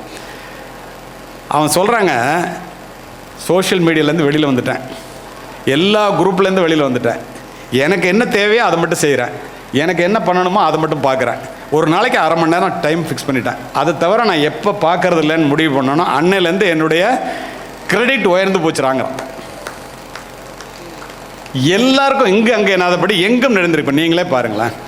இதை ஒன்று சொல்லுவேன் நான், ஸ்டாப், திங்க் அண்ட் டச். பெரியவர்களுக்கும் சொல்லி சேர்த்து சொல்கிறேன், ஸ்டாப், திங்க் அண்ட் டச். ஃபோனை எடுக்கணுன்னா டபக்குன்னு ஃபோனை எடுக்காதீங்க, ஸ்டாப் பண்ணுங்கள், திங்க் பண்ணுங்கள். எல்லாருக்கும், நான் சைபர் சொசைட்டி ஆஃப் இந்தியாவில் வேலை பார்த்தவன் பேசணும், அதனால சொல்கிறேன். அதை எடுக்கிறதுக்கு இப்போ அம்மாட்ட பேசணும்னு பிள்ளை நினைக்கிறீங்கன்னு வச்சுங்க, ஒய்ஃப் வந்து கணவன்கிட்ட பேசணும்னு நினைக்கிறீங்கன்னு வச்சுங்க, இல்லை கணவன் மனைவிட்ட பேசணும்னு நினைக்கிறீங்க. ஃபோனை எடுக்காமல் எதுக்காக இப்போ நம்ம ஃபோன் எடுக்கணும்? ஒய்ஃப்கிட்ட பேசணும், எடுங்க. ஒய்ஃப்கிட்ட பேசிட்டு ஃபோனை வைங்க. Stop, think and then touch, stop, think and then touch. இது இல்லாமல் சும்மா ஃபோன் எடுத்தீங்கன்னா நோட்டிஃபிகேஷனை பார்ப்பீங்க, வாட்ஸ்அப் குரூப்புக்கு போவீங்க, ஓடிடி போயிடுவீங்க, யூடியூப், ஃபேஸ்புக், இன்ஸ்டாகிராம். 3 மணி நேரம் ஆகிருக்கும் பொண்டாட்டிகிட்ட பேசுகிறத தவிர பாக்கி எல்லாம் நடந்திருக்கும். இதை மறந்துருப்பீங்க. எல்லாருக்கும் இருக்கும் இந்த அனுபவம். இது உங்களுடைய தவறு இல்லைன்னா உங்களால் நம்ப முடியுதா? இந்த செல்ஃபோன்கள் அப்படித்தான் வடிவமைக்கப்படுகின்றன. கோடி கோடியாக கொட்டி உங்களுடைய நேரத்தையும் உங்களுடைய கவனத்தையும் தங்களிடமே வைத்துக்கொள்வது எப்படி என்பதற்காக மிகப்பெரிய புத்திசாலிகளால் இந்த அப்ளிகேஷன்ஸ், ஆப், தமிழ் என்ன செயலி வடிவமைக்கப்படுகிறது. உங்களோட நேரம் தான் அவனுக்கு காசே. மார்க் ஜூக்கம்பெர்க் என்கிற ஃபேஸ்புக்கோட நிறுவனரை அமெரிக்க செனட்டில் கூப்பிட்டு, நாடே கெட்டு போயிரும் போல் இருக்கடா உன்னால், 1 பைசா அந்த அப்ளிகேஷன் ஃபேஸ்புக்குக்காக வாங்காமல் எப்படா $1 ட்ரில்லியன் சம்பாதிக்கிறேன்னு கேட்குறான். அவன் சிரிச்சுக்கிட்டே சொல்கிறான், சமூக ஊடகங்களினுடைய வருமானமே நீங்கள் தவிர்க்கவே முடியாதபடி ஒளிர்கின்ற விளம்பரங்கள் தான்.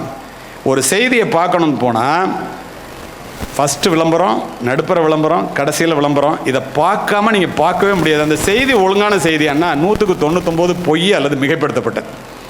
என்ன, எப்படி பாருங்க, எங்கே போய் கொண்டிருக்கின்றோம்? பெரியவர்களே எப்படின்னா சின்னவங்க எப்படி? இது ஒன்று. இதில் யாரெல்லாம், if you to not separate yourself from distractions, the distractions will separate you from your goals. நீ இந்த செல்ஃபோன்லேருந்து தடுமாற்றத்திலிருந்து விலகி நிற்கலைன்னா, இந்த தடுமாற்றம், இந்த செல்ஃபோனில் டிஸ்ட்ராக்ஷன் இருக்கு இல்லையா, இது உன்னுடைய மிகப்பெரிய லட்சியத்தையே கெடுத்து விடும். பல பேர், இப்போ நான் சொன்னேனே, ஐஐடியில் வந்து 85 பேர் செலக்ட் ஆகிருக்கான். அவன் எதுலேருந்து தப்பிச்சான்? செல்ஃபோன்லேருந்து தப்பிச்சான். அதுக்கப்புறம் அவன் எங்கே வேலைக்கு போகிறான்? இந்த செல்ஃபோனை உருவாக்குறதுக்கு வேலைக்கு போகிறான். அவன்லாம் யார்? மிகப்பெரிய புத்திசாலி. ஒரு படத்தை நீங்கள் போட்டிங்கன்னாங்க இந்த மனம் நம்ம அமைதி இழந்துடும். எத்தனை பேர் பார்ப்பான்? குறிப்பாக இளைஞர்களுக்கு லைக் வருமா வராதா? உணர்ச்சி பூர்வமான கிளர்ச்சி நிலைக்கு போடுங்க. ஒரு செய்தியையோ ஒரு படத்தையோ நீங்கள் ஃபேஸ்புக்கில் போடுறீங்கன்னு வச்சுக்கோங்க. ஏன்? மனிதர்கள் மற்றவர்கள் தன்னை பற்றி என்ன நினைக்கிறார்கள் என்பதை தெரிந்து கொள்வதற்கு மனித மனம் ஆவலாக உள்ளது. மற்றவர்களுடைய புகழ்ச்சிக்கும் பாராட்டுதலுக்கும் இந்த மனித மனம் ஏங்கிக் கொண்டே இருக்கிறது என்பதை, இந்த உளவியலை நம்மை விட அவர்கள் தெரிந்து வைத்திருக்கிறார்கள். அதனால் அவன் போடுறான். யாருக்கு அனுப்பணும், எவ்வளோ நேரம் காட்சிப்படுத்தணும், எத்தனை லைக்ஸ் வந்திருக்குன்னு போடணும். இதெல்லாம் பார்க்க பார்க்க நீங்கள்லாம் நினச்சிக்கிங்க, within 5 minutes you received 15 likesமா. 15 பேர் லைக் பண்ணியிருக்காண்டிங்க ஒரு பொண்ணு. அதில் உண்மை என்ன தெரியுங்களா? உளவியல் 15 பேரில் 14 பேர் அவன் ஏதாவது போட்டால் கழுத இவங்கெல்லாம் லைக் பண்ணுமேங்கிறதுக்காக போடுறானா, உண்மையிலே போடுறது இல்லையா? இந்த உளவியல் கூட நமக்கு தெரியறதில்லை. தேவையற்ற செய்திகளினுடைய தாக்கத்தால் நம்முடைய மனம் அமைதியை இழந்து விடுகிறது. இந்த செய்தியெல்லாம் பார்த்து என்ன பண்ண போகிறீங்க? ஒவ்வொரே சேனலில் ஒரே செய்தியை மாற்றி மாற்றி போடுவான். பார்த்துக்கிட்டே உட்காந்து அவனுக்கு காசு, நமக்கு நேரம். ஓடிக்கொண்டிருப்பது கடிகார முள்ளல்ல, நம்முடைய வாழ்க்கை. ஒரு மனிதன் தன்னுடைய நேரத்தை எப்படி உபயோகப்படுத்துகிறான் என்பதை வைத்துத்தான் நீ வாழ்க்கையிலே வெற்றி பெற்றவனா தோல்வி அடைந்தவனா என்பதை இந்த உலகமே முடிவு செய்கிறது. ஓ நேரத்தை அவன் காசாக்குறான். இதை புரிந்து கொள்ள வேண்டியது நீங்கள் தான், பெற்றோர்கள். குடும்பம் தான் பிள்ளைகளுடைய முதல் வகுப்பறை. பெற்றோர்கள் தான் பிள்ளைகளுடைய முதல் ஆசிரியர்கள்.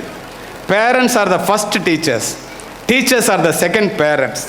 பெற்றோர்கள் மரத்தின் வேர்களை போன்றவர்கள், பிள்ளைகள் அதிலே பூத்து குலுங்குகின்ற பூக்களை போன்றவர்கள். வேர்களின் பலத்தை பொறுத்தே பூக்களின் வசீகரம் அமையும். வேர்கள் பட்டு போனால் பூக்கள் கொட்டி போகும். யோசித்து பாருங்க.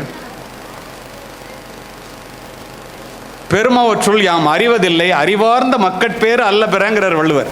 உன்கிட்ட இருக்கிற சொத்துலேயே 100 கோடி, 100 மாடி, 100 ஏக்கர், அதெல்லாம் பெருசு இல்லைடா. உயிருள்ள உன்னுடைய பிள்ளைகள் தாண்டா உன்கிட்ட இருக்கிற சொத்துலேயே பெரிய சொத்து. தன்னிட்ட இருக்கிற சொத்துலேயே பெரிய சொத்து தான் பிள்ளை. அதுக்கு நீங்கள் என்ன செய்யணும்னு சொல்கிறான்.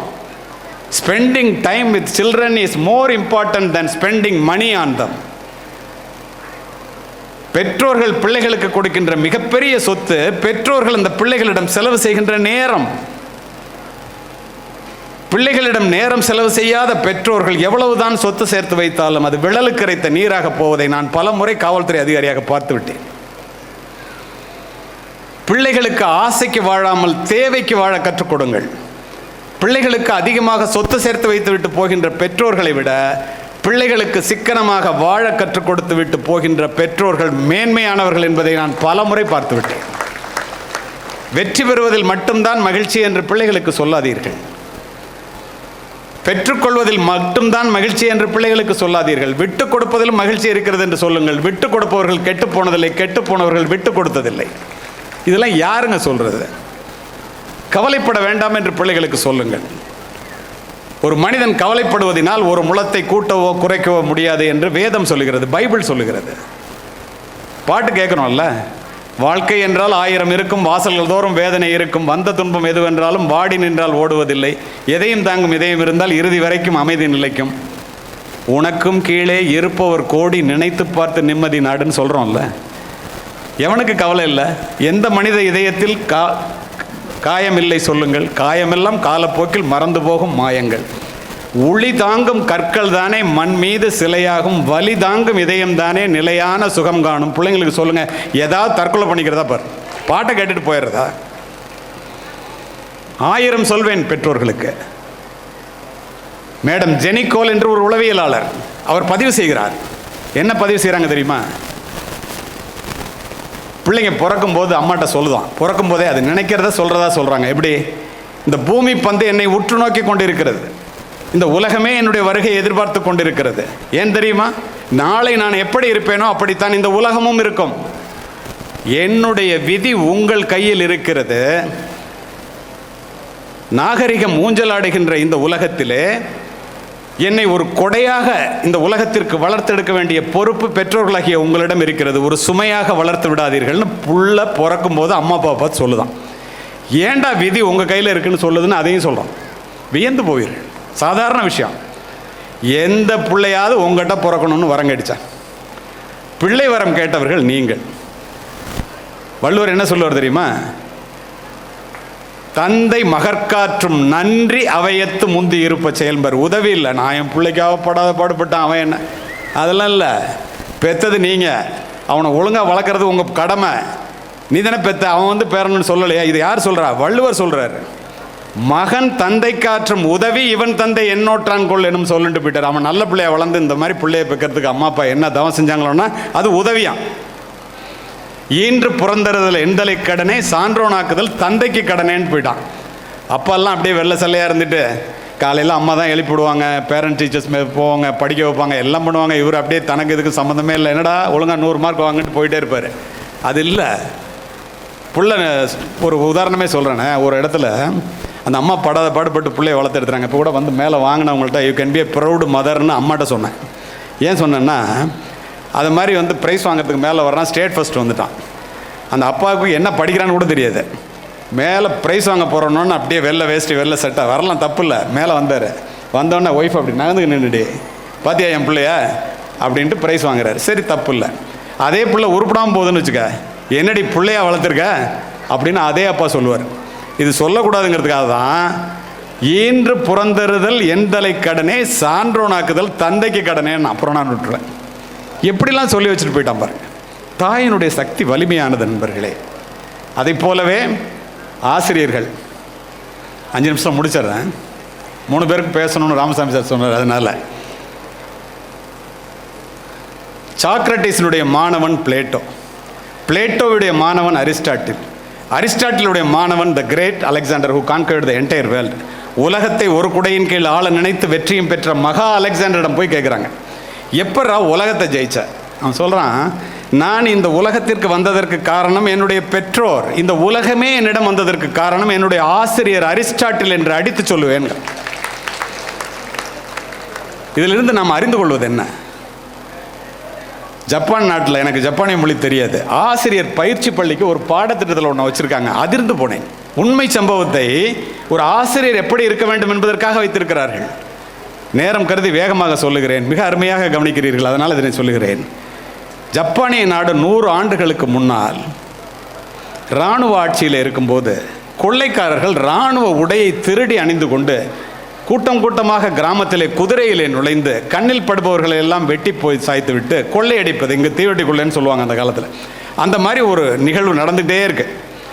ஒரு தாய், கதை இல்லைங்க, நிஜம், 2 குழந்தைகளுக்கு சோறூட்டி கொண்டு வாசலிலே அமர்ந்திருக்கின்றார். கொள்ளைக்காரர்கள் குதிரையில் வருகிறார்கள் என்றவுடன் வழக்கம் போல எல்லோரும் எந்திரித்து மரவிடத்தை நோக்கி ஓடுகிறார். இந்த தாய் 2 குழந்தைகளையும் இடுப்பில் 2 பக்கம் வைத்துக்கொண்டு ஓடுகிறார். குதிரையினுடைய குளம்படி சத்தம் அருகாமையில் கேட்டவுடன் 3 பேரும் தப்பிக்க முடியாது என்பதை தெரிந்த அந்த தாய் 1 நிமிடம் நின்று நிதானித்து 2 குழந்தையினுடைய முகத்தையும் பார்த்துட்டு ஒரு குழந்தையை இறக்கி விட்டுட்டு ஒரு குழந்தையோட மறைவிடத்துக்கு ஓடிடுறான். மறைவிடத்திலிருந்து திரும்பி பார்க்கின்றால் இறக்கி விடப்பட்ட குழந்தை தலை துண்டாக்கப்பட்டு குதிரையினுடைய குளம்படிப்பட்டு சின்ன பின்னமாவதை பார்த்து கதறுகிறார். பெரியவர் ஒருத்தர் வாயம் மூடுறார், சத்தம் போடாதன். கொள்ளைக்காரர்கள் சென்றவுடன், கொள்ளையடித்து கொண்டு சென்றவுடன் ஒரு குழந்தையை இறுக பிடிச்சிக்கிட்டு அந்த இடத்துக்கு இறந்து போன குழந்தை இடத்துல அந்த தாய் கதறுகிறாள், பதறுகிறாள். எவ்வளோ பின் ட்ராப் சைலண்டாக கேட்குறீங்க பாரு. அத்தனை பேரும் அங்கே வர்றாங்க. அந்த பெரியவர் கேட்குறாரு, தாயை, ஒரு தாய்க்கு 2 குழந்தைகளும் 2 கண்களை போல அல்லவா? அடையாளத்தை பார்த்துட்டு எப்படிம்மா ஒரு குழந்தைய இறக்கி விட்டு ஒரு குழந்தையை காப்பாற்ற முடிச்சு? அந்த தாய் சொல்லுகிறாள், பெரியவரே, என்னுடைய குழந்தைக்கு மாலை நேரத்திலே நிலாவை காட்டி சோறூட்டி கொண்டிருக்கும் போது என்னிடம் படிக்கின்ற பக்கத்து வீட்டு குழந்தையும் வந்து விட்டது. 2 குழந்தைகளுக்கும் சோறூட்டி கொண்டிருக்கும் போது கொள்ளைக்காரர்கள் வந்து விட்டார்கள். 2 குழந்தையும் காப்பாற்ற நினைத்தேன், முடியவில்லை. நான் அடையாளத்தை பார்த்து இறக்கி விட்டது என்னுடைய குழந்தை, காப்பாற்றியது பக்கத்து வீட்டு குழந்தை. ஏனென்றால் அடிப்படையில் நான் ஒரு ஆசிரியர். ஒரு ஆசிரியங்க. இதை விட வேற என்ன உதாரணங்க சொல்லணும்? நினைச்சு பாரு. தாய் 12 வயது நிரம்பி 6ஆம் வகுப்பு படிக்கின்ற ஒரு பிள்ளையை இடுப்பிலே சுமந்து கொண்டு ஓடுகிறார்கள் தாயும் தந்தையும். சமீபத்தில் நடந்த நிகழ்வு. இந்தியாவிலே மிகப்பெரிய மருத்துவமனை, 100 டாக்டர் இதய அறுவை சிகிச்சை நிபுணர் அவர், எனக்கு தெரியும். ஒரு அப்பாயின்மெண்ட் வேணும்னா 6 மாதம் ஆகும் ஹார்ட் சர்ஜரிக்கு. அந்த மருத்துவமனைக்கு ஓடுகிறார்கள். 6ஆம் வகுப்பு படிக்கின்ற 12 வயது பிள்ளை. உங்கள் தாய் யார் என்று பிள்ளைகளை தெரிந்து கொள்ளுங்கள். ஓடணுன்னா என்னம்மா இப்படி கொண்டு வந்தீங்கன்னா எப்படிம்மா, இங்கே ஏற்கனவே 100 பேர் லிஸ்ட்டில் இருக்காங்க. அந்த புள்ள துடிக்கிறத பார்த்துட்டு ரிசப்ஷனில் இருக்கிற டாக்டர் ஓடுறாரு. அவர் சர்ஜரியில் இருக்கிற டாக்டர் சீஃப் டாக்டர்கிட்ட சொல்கிறாரு. அவர் இறங்கி வேகமாக முகத்தில் அப்படியே கட்டினதோடு வர்றார். பார்த்துட்டு அந்த அம்மா அப்பாவை கூப்பிட்டு சொல்கிறாரு, இதயத்திற்கு வருகின்ற ரத்த குழாய்கள் எல்லாம் அடைபட்டு போச்சு, 30 நாள் தான் உயிரோடு இருக்கும் அந்த பிள்ளை, 30% தான் வாய்ப்பு இருக்குமா, 70% இறக்கிறதுக்கு தான் வாய்ப்பு, அழைச்சிட்டு போயிடுங்க, ஹாஸ்பிட்டலில் இறக்க வேண்டாம். அந்த அம்மா அந்த டாக்டர் கையை பிடிச்சிட்டு 10% தான் கூட என் பிள்ளை பொழைச்சுங்க, எங்கே கையெழுத்து வேணும் கொடுங்க, போட்டு தரேன், நீங்கள் காப்பாற்ற முடியும், செத்தா பரவாயில்ல கொடுங்க அப்படின்னு கையெழுத்து போட்டு தரேங்குது. அந்த அம்மா பிடிவாதம் தாங்காமல் அட்மிஷன் போட்டுறாரு. 7 நாள் கழித்து ஆப்ரேஷன். தினம் இவர் நடந்து போகும்போது அந்த தாய் சொல்லுகிறாள், 10% தான் கூட நீ பொழைச்சுக்குவ, நம்ம இங்கேருந்து நடந்து போவோம், நீ பள்ளிக்கூடத்துக்கு திரும்ப போவ, முதல்ல மாதிரி ஃபஸ்ட் ரேங்க் வாங்குவேன், நம்ம கும்பிட்ற தெய்வம் உன்னுடைய இதயத்தில் இருக்குது, பயப்படாத பயப்படாதன்னு சொல்கிறத தினம் கேட்டுட்டு போய் மற்ற டாக்டர்கிட்ட சொல்கிற, என்னையா ஹோப்பே இல்லை இந்த அம்மா இவ்வளோ ஹோப்பு கொடுக்குதே. காரணத்தோடு இந்த பதிவு. 7ஆவது நாள் ஆப்ரேஷன். இந்த டாக்டர் ஆப்ரேஷனுக்கு எல்லா டாக்டரோட முகத்தில் கட்டிட்டு போயிட்டார். 5 மணி நேரம் ஆப்ரேஷன். அந்த பிள்ளையை அப்படி தட்டி கொடுத்து சொல்கிறாரு, கவலைப்படாத, என்னால் முடிஞ்ச வரைக்கும் செய்கிறேன் அப்படிங்கிறார். அந்த பிள்ளை சொல்லுதுங்க, doctor I don't have any fear. Ramson ஸ்கூலில் படிக்கிற பிள்ளை மாதிரி இருக்கும்னு நினைக்கிறேன். I am having one question to you. என்ன கொஸ்டின் அப்படின்னா, நீங்கள் இதயத்தை அறுத்து தான் ஓப்பன் பண்ணி தான் செய்வீங்களான்னு கேட்குது. பயப்படுது போல் இருக்குன்னு நினச்சிட்டு அனஸ்தீசியா கொடுப்போமா, உனக்கு வலிக்காதுங்கிறார். அதெல்லாம் இல்லை, நான் கேட்குற கேள்விக்கு பதில் சொல்லியாங்குது. ஆமாங்கிறார், நான் கடவுளை பார்த்ததில்லை, எங்கள் அம்மா நான் கும்பிட்ற தெய்வம் வந்து இதயத்தில் இருக்குதுன்னு சொன்னாங்க, நீங்கள் அறுப்பீங்கள்ல அப்போ பார்ப்பீங்கள்ல, கடவுளை எப்படி இருக்காருன்னு நான் நிச்சயமாக பொழைச்சிக்குவேன், வெளியில் வந்து கேட்பேன், நீங்கள் சொல்லணும், அறுக்கும்போது கடவுளுக்கு காயம்பட்டுறாமல் அருங்கங்க. எப்படி ஒரு நம்பிக்கை இருந்தால் அப்படியே ஸ்தம்பிச்சு போயிடுறாரு டாக்டர். என்னடா இந்த பிள்ளைக்கு வாய்ப்பே இல்லை இப்படி சொல்லுதுன்ட்டு ஆப்ரேஷன் ஸ்டார்ட் பண்ணிடுறாங்க. இங்கங்க சென்னையில் ஆப்ரேஷன் ஸ்டார்ட் பண்ணிடுறாங்க. 50வது நிமிடத்திலே டாக்டர் நினச்ச மாதிரி இதயத்திற்கு வருகின்ற இரத்த குழாய்கள் அத்துணையும் அடைபட்டு போய் இதய துடிப்பு நின்று விடுகிறது. என்னென்னவோ மிஷினை வச்சு பண்ணி பார்க்குறாங்க, திரும்ப துடிக்கலை. டாக்டர் அப்படியே மற்ற டாக்டர்லாம் பார்க்குறாரு. கண்ணாடியை கழட்டி கண்ணை தொடச்சிக்கிறார். அப்படி பார்த்தாக்க க்ளோஸ் பண்ணிடலாமா அப்படின்னு பார்க்குறாரு. அப்போ நினைக்கிறார் அவர், இந்த அம்மா இவ்வளவு நம்பினுச்சே, இந்த குழந்தை அம்மா சொன்னது இவ்வளவு நம்பினுச்சே, நம்முடைய மருத்துவம் பொய்த்து போய்விட்டது, அனுபவம் பொறுத்து போய்விட்டது, எல்லாமே பொய்த்து போயிடுச்சு, இந்த நம்பிக்கைக்காகவாது இந்த புள்ள பொழைச்சிருக்க வேண்டாமா, எப்படி அந்த அம்மாவை நான் பார்ப்பேன் அப்படின்னு நினச்சிக்கிட்டு ஒரு ஸ்டெப் எடுத்து வைக்கிறார்.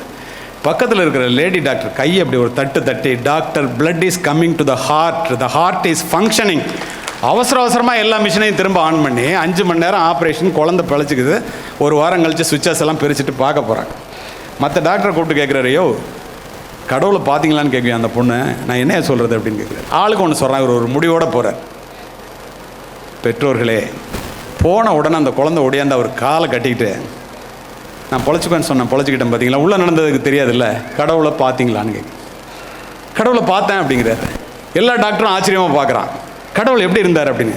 இப்படித்தான் இருந்தார் என்று கையை பின்னால் காண்பித்து விட்டு டாக்டர் நகர்ந்து கொண்டார். அவர் கை காண்பித்த இடத்திலே அந்த ஏழை தாய் நின்று கொண்டிருந்தாள்.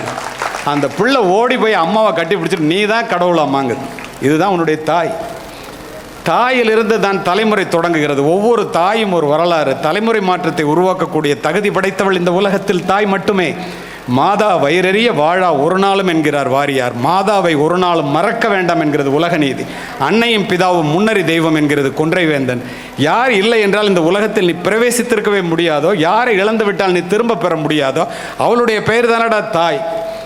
சொல்லுபவர் விவேகானந்தர்.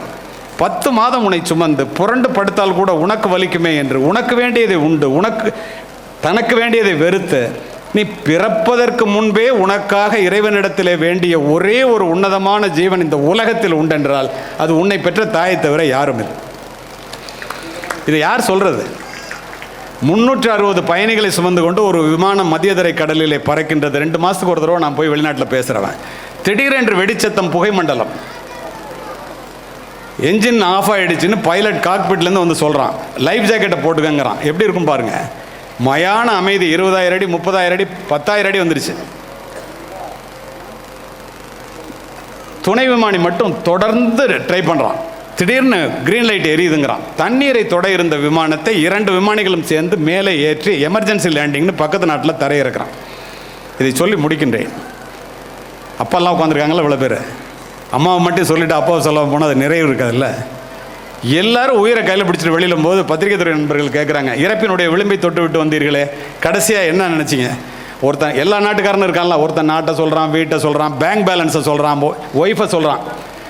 என்னுடைய பிள்ளைகளை அனாதையாக விட்டு விட்டு இறக்கப் போகிறோமே என்று கதறி கதறி அழுதேன் என்று பதிவு செய்த 11 பேரும் இந்திய தந்தைகள் என்பதை மனதிலே பதிய வைத்துக் கொள்ளுங்கள். தேடி சோறு நிதந்தென்று பல சின்ன சிறு கதைகள் பேசி மனம் வாடி துன்பமிக உழன்று பிறர் வாட பல செயல்கள் செய்து நிறை கூடி கிளப்பருவம் எய்தி கொடும் கூற்றுக்கிறை என பின் மாயும் பல வேடிக்கை மனிதரைப் போல் நான் வீழ்வேன் என்று நினைத்தாயும் பாரதி. பிறந்தோம் வளர்ந்தோம், இந்த 1 to 5ன்னு சொல்லுவேன். ஒரு பொண்ணை கல்யாணம் பண்ணிக்கிறது, 2 குழந்தைங்களை பெற்றுக்கிறது, ஒரு 3 bedroom வீடு, ஒரு 4 wheeler காரு, 5 digitல 20,000 60,000 சம்பளம், கடைசி வரைக்கும் இஎம்ஐ கட்டியே செத்து போகிறது. அதற்காக பிறந்தவர்கள் அல்ல நீங்கள், சாதிக்க பிறந்தவர்கள். அத்துணை தகுதியும் உங்களுக்கு உண்டு. இங்கு இத்துணை நேரம் அமைதி காத்த நீங்கள் எல்லோரும் எல்லாமும் பெற வேண்டும். உங்களிடத்தில் இல்லாத நிலை வேண்டும். இந்த ராம்சன்ஸ் கல்வி குழுமமானது ஆள்போல் தலைத்து அருகுபோல் வேரூன்றி நலமுடனே முன்னேற அத்துணை பேரும் ஞானமுடன் சிந்திக்க வேண்டும். வாய்ப்பிற்கு நன்றி, வணக்கம்.